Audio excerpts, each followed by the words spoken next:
Moses with Negron Tech, and I am back with another follow-up video to my insane Chaos Bolter, the INT curse stacking Warlock. So this is going to be day 3 footage of my Warlock, nothing crazy, but just trying to push corruption monoliths. Currently around 125, but before you flame me, I work full-time, and honestly I've only started playing last Epoch for about 2 weeks now. Still got a lot to learn. I've been really trying to learn on my own without too much outside help. Kind of taking everybody's advice where you could just play last Epoch and not really rely on outside sources. With that said, let me know in the comments what builds you guys are running, if you're running a Warlock or a Falconer or one of the other new classes or new abilities. And of course, if you got any tips or recommendations for me, I'll gladly take them. Alright, so right into it. This is a 1-2 punch build. We first cast Spirit Plague, our curse, to start our combo, start all our triggers. Then we're going to use Chaos Bolt, spam it to our heart's content. Chaos Bolt is going to proc Rip Blood, Harvest, and Bone Curse. We're going to opt for cold conversion for chill when it comes to Chaos Bolt, giving us Frostbite chance and freeze. Extra projectile, some cast speed, and all the more multipliers we can get, including the insane Exalted Misery node. For Exalted Misery, we get Frostbite from Chaos Bolt, Damn from Chthonic Fissure, Ignite from all our hit sources from an idol, except for Chaos Bolt, and then Bleed from Rip Blood. We also use Chthonic Fissure for huge groups, rares, and bosses as well. We unironically forego Chaos Bolt triggers. I think this is the best option. We definitely have some concerns with mana that helps with that, and honestly, the damage just from Spirits and Torments is just so good that doing Double Fissure, Spirit Frequency, Necrotic Shred, more damage per uncapped Necrotic Res, and to top it all off, Acid Skin, another great curse giving us free crit. This is just probably the best way to build Chthonic Fissure to support our Chaos Bolt build. Rip Blood, pretty much pure utility. We proc this 2 times a second, 100% chance with all the INT that we use. Give us a bit of damage, but a lot of defensive utility and huge ward generation, which scales with our INT again, and also necrotic conversion. Finally, Bone Curse. Bone Curse is disgusting, and I gotta go really in depth when it comes to Bone Curse. And of course, we scale it with everything we do because we do a necrotic conversion with Bone Curse. Now let's put this into perspective. My Bone Curse does 348 base tooltip DPS. Now triple that, since we are hitting ourselves, not our minions. We cast Chaos Bolt, which is potentially 4 hits a cast if we get good overlap in AoE procs. We also have 77% increased cast speed, so we are going to be hitting a lot, guys. We are triggering Bone Curse a massive amount of times. As you can see, this is another huge part of our damage, not even counting that this is going to scale with everything we do. The spell damage, flat damage to curses, increased necrotic damage, and scaling. It's just massive, guys. But not only that, it enables to give us a 12% execute. It applies Mark for Death, another curse that benefits our build, reducing enemy resist by 25%. We get Bone Armor on kill, and of course on kill explosions to help with our monolith mapping. And if you're a PoE person, you know how sexy explodes are. Okay, so that's kind of the damage summary. If you want to get more in depth, I will have the Google Sheets in the link that gets into more mathematical approach, counting every single increase more multiplier we get for our damage. So into the defenses, our primary defensive mechanic comes in the form of ward, where we comfortably sit around 2k in monoliths, and embossing with spamming you'll get to like 4 to 5k ward. It's kind of crazy. Besides general ward decay and generation from gear, some of the mechanics that we're going to use here are Necrotic Res, giving us ward decay threshold from Imperishable, ward gen on hit from Spirit Plague, ward generation from Rip Blood, which gets nutty with Hematology as we are in stacking. And besides that, we just get a metric F ton of less damage taken from enemies. If the ward does, in the awful event, run out, we have really good life leech from spell damage, and also 48 health per hit, which could be per projectile. So 48 times 4 potentially, it gets kind of crazy on hit health from Chaos Bolts. Like it's nutty, guys. Back to the less damage taken. Frailty is with 3 stacks, 18 less damage taken.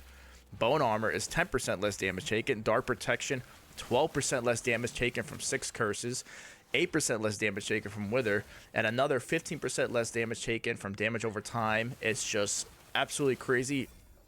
So one thing to note is going to be mana. We don't have too much of an issue when we're doing monoliths, but for mapping, you will eventually, as the on-hit mana generated from Occultist Mind and Devour the Damned gets outscaled by the massive amount of cast speed that we have. We do get a bunch of free mana from Intellect as well, And if you want to invest in more mana regen or more max mana, that could solve the bossing issue with mana, but generally I don't really go that route. Maybe later on in deeper corruption I'll have to actually address mana for bossing, but so far so good. Alright guys, I'm going to talk about gear briefly and also my stats. Again, we are int stackers, so try to get as much int as you can. I got int on most of the pieces that I can get it on, but the majority of your int is going to come from the skill tree.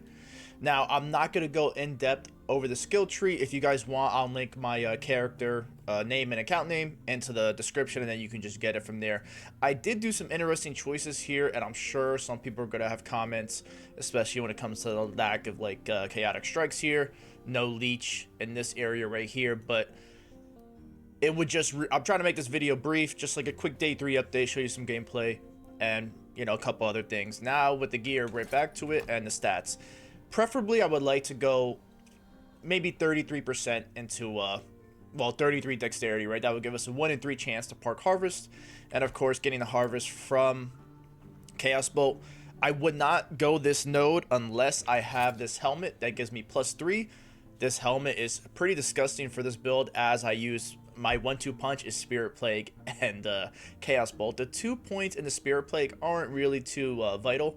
If there was a way to get 3 Chaos Bolts and then a chance for Chaos Bolt projectiles, that would be massive. That would be so good. But the helmet is really interesting slot. Like, this is, try to get Chaos Bolt levels to your helmet. What I do is that recolor helmet with these 2 affixes, and it's pretty much Chaos, both of the Chaos Bolts, right? So no matter what item it is, I try to get level and or projectiles, so I always see it, I emphasize it, always pick it up. Even if the item is not good, you can shatter it, and then you get enough shards to eventually craft your own with that affix. So just give it a little bit of time, you get it. Besides that, defensives, again, just go max out all your resist. Make sure you max out your crit avoidance, and I think, again, I don't have too much experience, but I think you actually want to go over. Same thing, resist, you want to go over too, because you can be marked for death, which is -25 resist. I've seen you can get exposed to elements too, so I'm a really overkill on resist. The only resist that you actually do want to be overkill is necrotic, because that will directly increase your chthonic fissure, and even though we are Chaos Bolt, chthonic fissure is a big part of our damage. So that helps a lot with chthonic fissure damage, and even more importantly, it helps with the ward ward retention, right? Like, having 18-12 ward base, I mean, we're over, you know, whatever, we're over 3,000 effective health. Not the best, but as you can see, a lot of my gear does not have good health rolls on it. So that's something that I need to fix. Like, my relic's really bad. The ring I have to replace. I have to replace a lot of gear here. But again, now to idols, there's not many good options for us when it comes to the acolyte idols. What I do is just stack these 4 grand idols, because again, curses are a huge part of our damage, so getting the plus base spell damage of curses is very big. We have so many multipliers when it comes to increased and more, that these flat spell damage affixes, implicits, if you want to call it that, are very valuable, and there's really nothing else to put in the idols, at least in my opinion. Now, the big thing to talk about here is that the Mad Alchemist ladle. I found 2 of these, and this is just probably, this probably is the best. Where's my other one? Okay, so this is probably the best in slot when it comes to the weapon. The biggest thing here is really that it's a 36, it's a 42, or no, it's a 48% more damage multiplier. We max out the 8 ailments. We do pretty much every ailment in the book. We do all our ailments for Exalt and Misery, and we get other ones through other mechanisms. Like, we get so many in this just naturally from the curses, and like just other methods too. It's such a good weapon. But even more importantly, I mean, you get the ailments just from the ladle too, but it's like, even more importantly is the cast speed, right? So 77%. 1 cast speed per 2 intelligence, we get 51% increased cast speed. Like, to put that into perspective, there's no way you can get, you just can't get that anywhere else. Like, that amount of power. Like, this node is 4%, is 20 for a 20 for it's 20% for a 5 passive investment, and the passive is, what I love about this game, the passives have a lot of potential, right? They're very powerful. Every passive matters. So if you get to save 5 and still get massive cast speed, it's just crazy. It's not really comparable. And you get 26, like it's just this is a T6 cast speed on the catalyst is only 26. We get 3 times, well, 2 times that amount on just the wand. So it's crazy. You got legendary potential here. I got another one with the 2 legendary potential. I'll try to craft it in the future, but I kind of don't really know how to do it. I got to look it up, but I'm trying not to look up too much stuff out of the game. And that's pretty much it. You know, a lot of int. One thing to note, we are not crit focused anymore. Our only crit is coming from acid skin, and that's enough. Like the enemy having a 20% increased chance to be crit, that's plenty. We don't really care about crit anyway too much, because a lot of our crit is also not going to affect our damage. That's pretty much it. If you guys have any questions, please let me know. I would love to know what you guys are doing. I know probably a lot of people are doing a primarily cathodic fissure build because the damage is nuts.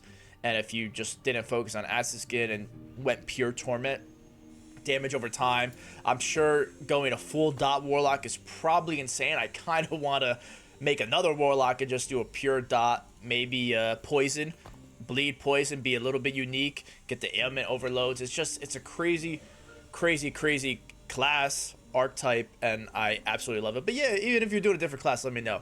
I'd be very curious to see what you guys are doing. Mostly with Negron Tech Gear. I hope you enjoyed. If you did, please consider dropping a like, maybe comment. I would really like the comments, and that subscribe even if you want to. Have a good one, guys.